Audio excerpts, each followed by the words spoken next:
பிரிந்து கிடக்கும் அஇஅதிமுக ஒன்றிணையவும் கழக பொதுச் செயலாளர் புரட்சித்தாய் சின்னம்மா தலைமையில் ஒன்றுபட்டு செயல்படவும் வேண்டி கன்னியாகுமரி மாவட்டம் தக்கலையில் உள்ள மெய்ஞான மாமேதை ஷேக் பீர் முகமது சாஹிப் ஒலியுல்லா தர்காவில் திருவிளக்கேற்றி பிரார்த்தனை நடைபெற்றது.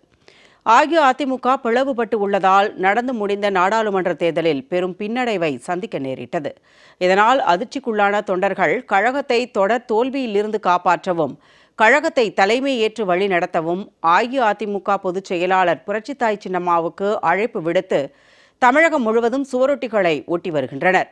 இந்நிலையில் கன்னியாகுமரி மாவட்டம் தக்கலையில் உள்ள மாமேதை ஷேக் பீர் முகமது சாஹிப் ஒலியுல்லா தர்காவில் மும்மத மக்களும் கலந்து கொண்ட சிறப்பு பிரார்த்தனை நிகழ்ச்சி நடைபெற்றது.